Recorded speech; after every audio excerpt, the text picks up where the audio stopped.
We have Chris Holtmann here. Yes, we do. DePaul head coach, Chris Holtmann. Chris, welcome onto the show.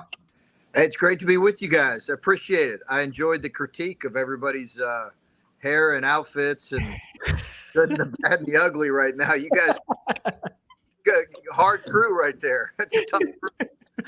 Coach, you're a good person to bring in right now because you are really rocking that DePaul quarter zip. I must say, you always fill it out. You always do. What is this initial kind of first summer been like with DePaul, and obviously with the transfer portal and coming into a new situation, new conference? What is that initial summer been like for you at DePaul?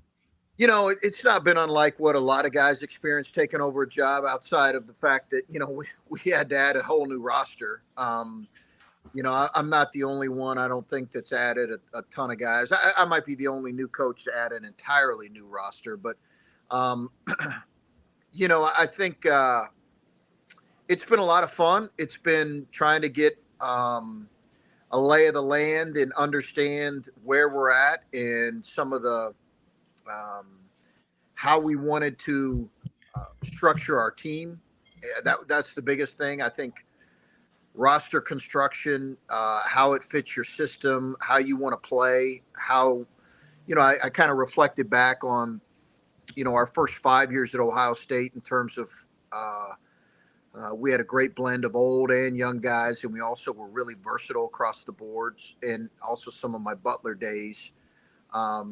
And we had some really good players those last 2 years, too. We were just really young. But I went back and reflected on it when I kind of looked at constructing this roster.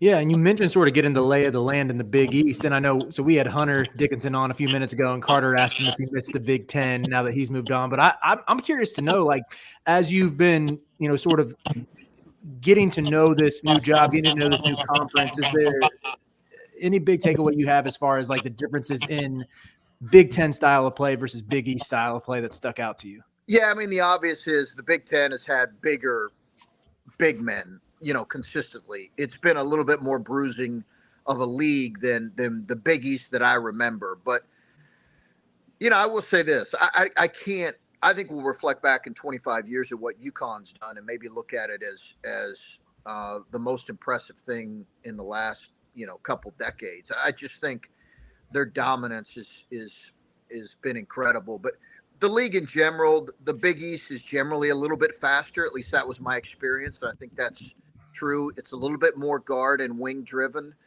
The Big Ten just naturally had bigger guys. You know, I think when you have a Zach Edey, everybody in the league says, how are we going to stop Zach Edey, Hunter Dickinson when he was in the league? So you just collect more big guys in your league because everybody's saying, well, if they have him, then we've got to add these guys. And I think the Big East just has generally a little bit more versatility and flexibility within their big guys. Chris, I'm glad you said the Big Ten had more bigs. That's obvious, right? But it brings me to a point I've been screaming into a void for 5 years. Nobody takes me serious, and I got to know if you'll endorse this message. Matt Painter, and specifically Isaac Haas, broke college basketball, coach. Because he realized it's a superpower. I can get the 7'4", dude. Nobody can do anything about it. I'm not saying Zach Edey's just big. That's the most dominant player I've seen in my life at the college level. But it's a cheat code, coach. Who's letting him get these monsters? Yeah, well, listen, people have stopped recruiting against Purdue for guys that are over 7'2" for the most part. I think, like, you just walk the other way. I mean, you know, it's like point guard you, they've got 7'2" you. It's just, it's amazing. I do think this.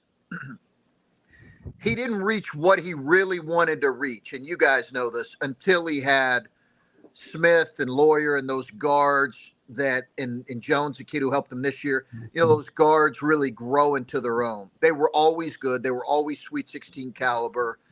But their guards really had to elevate for them to achieve what they achieved this past year. And, you know, it couldn't happen to a guy who does it better than Matt and his staff. Coach, I'm glad you brought that up because you have been really good throughout your career at developing guards and finding guys who produce well beyond what their expectations were for that season. Who are some names we should keep an eye out on for you guys this year that you're hoping can have a big impact for you? You know what? I mean, I like the group we've assembled. You know, we have a group of guys that are a little bit older. You know, a guy like Isaiah Rivera is a guy that played at Illinois, Chicago, but I think has been able to score both at his time at Colorado State and then at Illinois, Chicago. I think he can be really good for us. We took a young man out of Drake who's a really tough-minded point guard, who's going to be, I think, a really fun player to watch. Leighton Blocker is going to be really exciting for us to coach, because I don't know that I've coached somebody with his speed and athleticism, and we've got to refine him in some areas and get him better in some areas. But he's going to be a really, I think, fun one for us to continue to work with and get better. And you know, we really, you know, you guys probably saw this study by Evan on you know, roster construction, roster build, what wins. And we all know that, right? It's multi-year guys in your program. And that's really what we try to target with this first class is multi-year guys who, you know, we're going to have the chance to hang on to and build with. So quick draft reset. I'll jump in. Tristan Da Silva has just gone off the board at the 18th overall pick to the Orlando Magic. Chris, you have coached a bunch of guys who have made their way to the league very quickly in the last few years. Bryce Sensabaugh being one, Malachi Branham being another that comes to mind. We got to watch those guys up close and personal, and you know, certainly great players in college, but NBA potential very early, and you saw them jump. How hard is that to manage in this era in college basketball where you might have guys come in who become pros quicker than they're supposed to? Well, you mentioned it. We didn't expect it with either guy. Now, I think Malachi being a top 30 pick, I think he thought maybe that would happen, you know, or being he was top 30 in his class. Bryce was outside of that partly because of injury, but neither guy, you guys know, most of the one and dones are top 20-ish, you know, relatively speaking. Last 5 years, the average one and done has been ranked 18th in his class. Okay. So the reality is most of those guys are top 20 in their class. The guys we had were outside of that. And it just so happened that they filled a need. Malachi filled a need at the 2 guard right away for us and was on a good team. And he was playing alongside guy E.J. Liddell, who also played in the NBA, who could carry a load for him until he came along, an unbelievable kid. So is Bryce and E.J. All three of those guys now are just building their careers, and it's really fun. It's hard as a coach when you plan on it. I think we're going to have him for 2 years, maybe 3 years. But the reward is to see those kids and their families experience something on draft night that is the culmination of everything they ever wanted. And that really is, you know, ultimately when you reflect back on it, you say, okay, why did I get into coaching? Well, you want kids to reach their dreams and their goals. Well, it just so happened that maybe it happened a little bit faster and in some ways might have at our expense a little bit, but it's just so rewarding to see that for kids. That's a genuine feeling that I think most every coach feels. Coach is like, damn, you couldn't just wait till year 2 or second half of Big Ten. Can't wait to second half of Big Ten play. I'd love to have you for another year.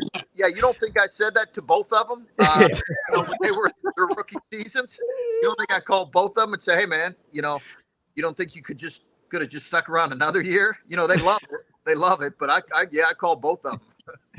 Listen, Cart and I saw this up close and personal. We came to Columbus a couple years ago, and I mean, we left. It was a tough game. I think you lost to Michigan State in a close one. You had a big second half comeback that just fell short. And Cart and I left, and we were like, this has to be the most frustrating situation ever. Because on one hand, you have this freshman in Bryce Sensabaugh who's way ahead of where he's supposed to be. It's the second straight year that your staff's player development should be getting all of this praise. And at the same time, there's games being lost and your name is being slandered as a coach. Like how frustrating is it to go through that dichotomy at the same time?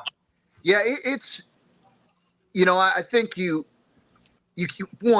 guys know it. You can't be too sensitive in this business because You know, if you're insensitive or if you're insecure and too sensitive in this business, you just can't make it. You just can't last.